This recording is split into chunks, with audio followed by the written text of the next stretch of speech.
શ્રી ગણેશાય નમઃ. આપણી YouTube channel ભક્તિ સત્સંગમાં આપ સૌનું સ્વાગત છે. આજે આ વિડીયોમાં આપણે જાણવાના છીએ વૈશાખ માસની અમાવસ્યા ક્યારે છે, તારીખ 16 મે 2026 કે તારીખ 17 મે 2026. અમાવસ્યાનું શું મહાત્મય છે, અમાવસ્યાની શુભ તિથિ વિશે જાણીશું તથા અમાવસ્યાના મહાત્મય વિશે અને ઉપાય વિશે પણ જાણીશું. ઓમ તત્પુરુષાય વિદ્મહે મહાદેવાય ધીમહિ તન્નો રુદ્ર પ્રચોદયાત. બોલો શક્તિપતિ મહાદેવની જય. હિન્દુ ધર્મમાં અમાવસ્યાનું ઘણું મહાત્મય છે. અમાવસ્યા તિથિનું સ્મરણ થાય એટલે પિતૃઓનું પણ સ્મરણ થઈ જાય છે. જે આપણા પૂર્વજો છે તેમનું પણ સ્મરણ થાય છે. એ દિવંગત પિતૃઓના નામ ઉપર શ્રાદ્ધ, પિંડદાન, તર્પણ, દાન પુણ્ય કરાય છે. એ પિતૃતિથિ કહેવાય છે. મહિનામાં એક જ વખત આવે છે, તે અમાવસ્યાની તિથિ છે. આમ તો ભાદરવા માસમાં 16 દિવસ આપણે પિતૃઓને અર્પિત કરીએ છીએ, પરંતુ મહિનામાં પણ એક દિવસ એવો આવે છે જેમાં આપણે પૂર્વજોના નામ ઉપર કંઈક કાર્ય કરીએ છીએ, જેને આપણે શ્રાદ્ધ કહીએ છીએ. આમ કરવાથી પાપોમાંથી મુક્તિ મળે છે અને પિતૃના આશીર્વાદ પણ પ્રાપ્ત થાય છે. વૈશાખ માસની અમાવસ્યા એટલા માટે પણ ખાસ છે કારણ કે આજે ભગવાન શ્રી સૂર્યનંદન છાયાપુત્ર શનિદેવ મહારાજનો જન્મદિવસ મનાવાય છે. અને ગુજરાતની બહાર તો વટ સાવિત્રી વ્રત પણ રખાય છે. આ વ્રત રાખવાથી બહેનોને અખંડ સૌભાગ્યની પ્રાપ્તિ થાય છે. જો કે આપણે ગુજરાતમાં જ્યેષ્ઠ માસની તેરસથી પૂર્ણિમાનું વ્રત વટ સાવિત્રીનું વ્રત રખાય છે. સૌપ્રથમ આપણે જાણી લઈએ વૈશાખ માસની અમાવસ્યાની તિથિ ક્યારે આરંભ થાય છે, કયા દિવસે વ્રત રાખવું તથા કયા દિવસે આપણે શનિદેવની પૂજા અર્ચના કરવાની છે.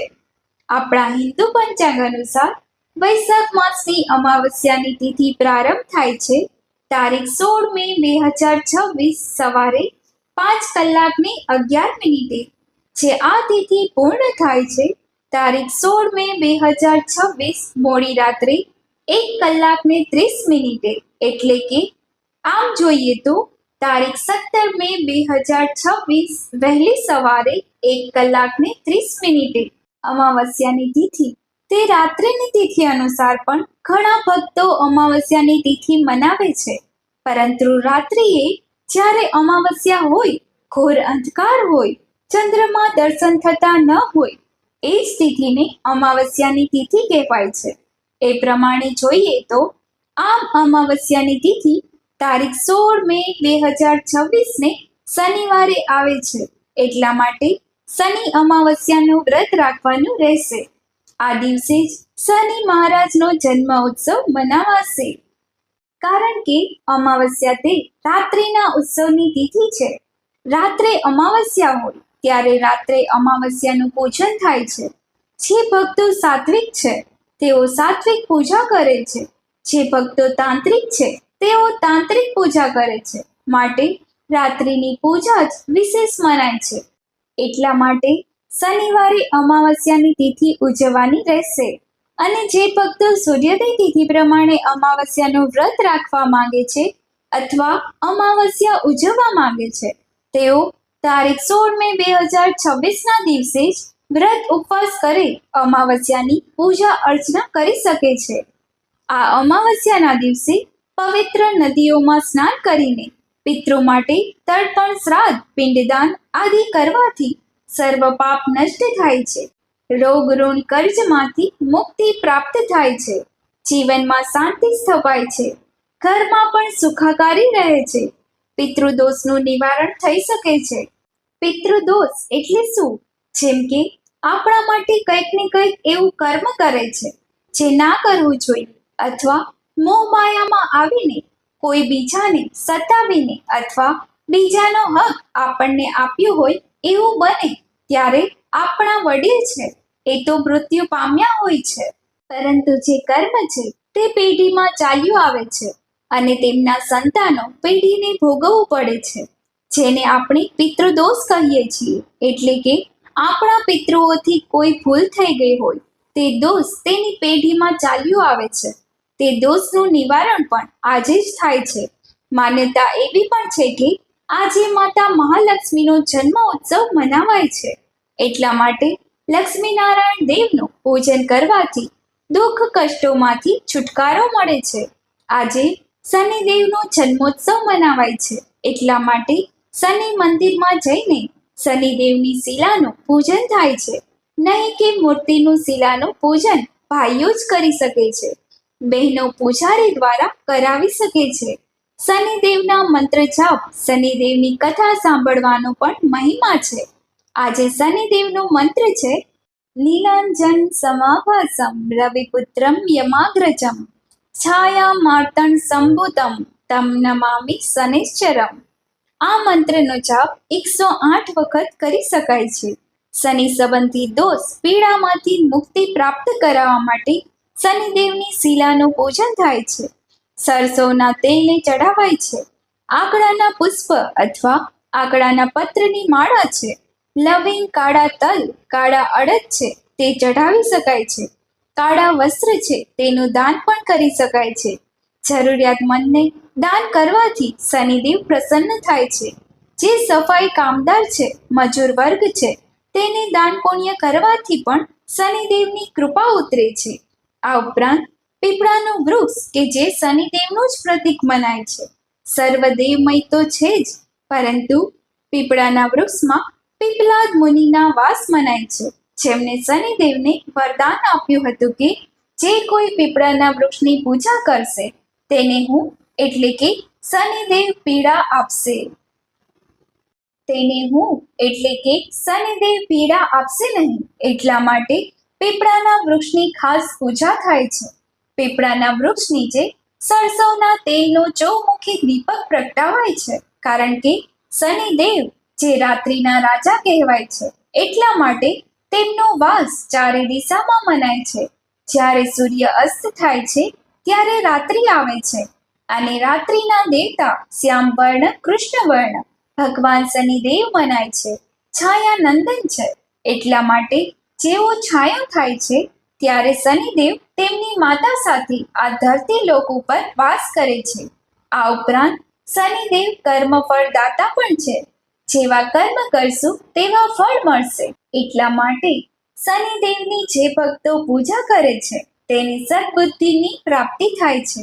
શનિદેવના ગુરુ મહાદેવ છે, માટે મહાદેવની પૂજા ઉપાસના કરવાથી, કે જે અમાવસ્યાના સ્વામી છે, દેવતા છે, ઈષ્ટ દેવતા છે, ભૂતનાથ છે, પશુપતિનાથ છે, તેમની પૂજા અર્ચના કરવાથી પણ સર્વગ્રહ શુભ પરિણામ આપે છે. આજે શનિદેવનું સ્મરણ કરીને ભગવાન મહાદેવની પૂજા કરાય છે. ભગવાન શ્રી કૃષ્ણ જે શનિદેવના ઈષ્ટ દેવતા છે, તેમની પણ પૂજા કરી શકાય છે. તેમની પૂજા કરવાથી પણ દોષ ક્લેશ શાંત થાય છે, સુખ સૌભાગ્યની પ્રાપ્તિ થાય છે. આજે જે મહાદેવ ચંદ્રમૌલેશ્વરની પૂજા ઉપાસના કરવાથી ઉપરી બાધા છે, ગ્રહ નડતર છે, ક્રોધ, મોહ, માયા, અહંકાર આદિ આપણા અંદરના શત્રુ છે, બહારના શત્રુ છે, તેનાથી રક્ષા પ્રાપ્ત થાય છે. અમાવસ્યાની તિથિ એવી છે કે જે ઘોર અંધકારની તિથિ છે.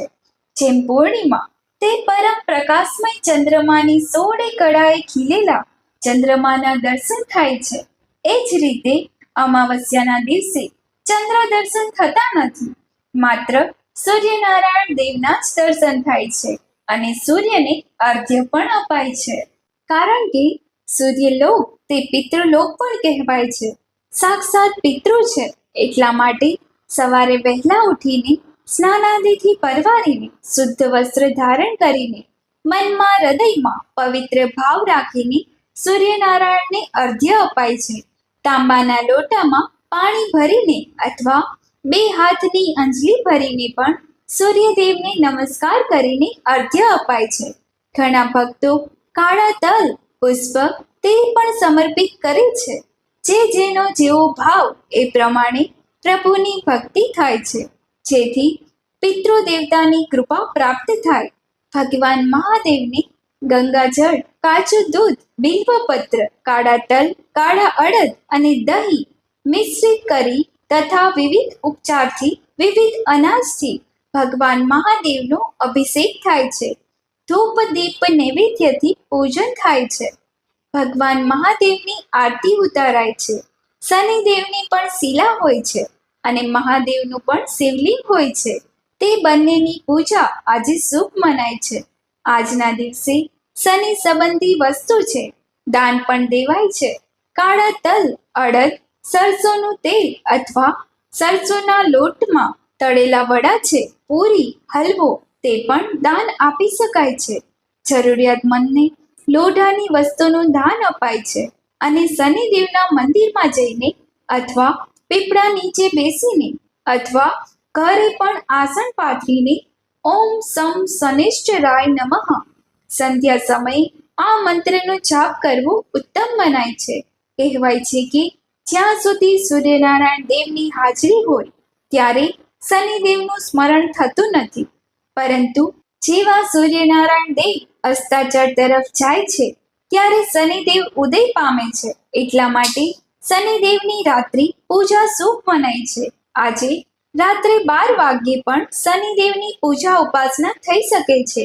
માન્યતા છે કે અમાવસ્યાના દિવસે પિતૃલોકના દ્વાર ખુલે છે અને પિતૃ પોતાના જે વંશજો છે તેની પાસે આવે છે, કંઈક આશા લઈને કે તેમના વંશજો કંઈક તેમને અર્પણ કરશે કે જેથી તે તૃપ્ત પામે અથવા મુક્તિ પામે. એટલા માટે પિતૃ નિમિત્તે તર્પણ દાન અને પિંડદાન દેવાય છે. બ્રાહ્મણોને દાન દક્ષિણા અપાય છે. સીધું સામગ્રી દક્ષિણા સહિત અપાય છે, જેથી પિતૃના આશીર્વાદ પ્રાપ્ત થાય અને જીવનની બાધાઓ દૂર થાય. પારિવારિક જીવનમાં ઉન્નતિ થાય છે. આ અમાવસ્યાના દિવસે શુદ્ધ ભાવથી આસ્થા સાથે નાનો એવો પ્રયાસ કરીને પિતૃદેવતાનું સ્મરણ કરીને દાન પુણ્ય કરવાથી પણ શનિદેવની કૃપાની સાથે પિતૃની કૃપા પણ પ્રાપ્ત થાય છે. શનિદેવનો જન્મોત્સવ મનાવાય છે. સાથે જ બજરંગબલી દેવનું પણ પૂજન થાય છે. જો આપણે શનિ મંદિર જઈ ન શકીએ અથવા શનિ મંદિર આસપાસ ન હોય તો ભગવાન શ્રી હનુમાનજીની પૂજા ઉપાસના પણ કરી શકાય છે. હનુમાનજીને ચોલા ચડાવાય છે, વસ્ત્ર સમર્પિત થાય છે, સિંદૂર સમર્પિત થાય છે. ઘીનો અથવા તેલનો દીપક, ધૂપ, દીપ નૈવેદ્ય આદિથી પ્રભુનું પૂજન થઈ શકે છે. આમ કરવાથી શનિ દોષ શાંત થાય છે, શનિદેવની કૃપા પ્રાપ્ત થાય છે. આજે અમાવસ્યાના દિવસે નકારાત્મક પ્રભાવ વધુ જોવા મળે છે, માટે કામ વગર ઘરની બહાર જવું નહીં અને રાત્રિના સમયે ખાસ અમુક જે જગ્યા છે, મેદાનો છે, કબ્રસ્તાન છે અથવા સ્મશાન છે ત્યાંથી નીકળીએ ત્યારે ભગવાનનું નામ સ્મરણ કરીએ. આ ઉપરાંત અમાવસ્યા છે, પિતૃતિથિ છે. ભગવાન સૂર્યનારાયણ દેવને પણ આ તિથિ સમર્પિત હોય, માટે ગાયત્રી મંત્રનો જપ કરવાથી સદબુદ્ધિની પ્રાપ્તિ તો થાય જ છે, સાથે નકારાત્મક પ્રભાવ જે જીવનમાં છે, ઘરમાં છે તે પણ દૂર થાય છે. માટે ગાયત્રી મંત્રનો જપ અવશ્ય કરવો. ઓમ ભૂર્ભુવસ્વઃ તત્સવિતુર્વરેણ્યં ભર્ગો દેવસ્ય ધીમહિ ધિયો યો ન પ્રચોદયાત. બોલો શનિદેવની જય, અમાવસ્યાના દેવતાની જય. જો આપને વિડીયો પસંદ આવ્યો હોય તો વિડીયોને લાઈક કરજો, ચેનલને સબસ્ક્રાઈબ કરજો, જેથી આવનારા નવા વિડીયોની માહિતી આપ સુધી તુરંત પહોંચી શકે. આપ સૌને જય માતાજી, જય શ્રી કૃષ્ણ.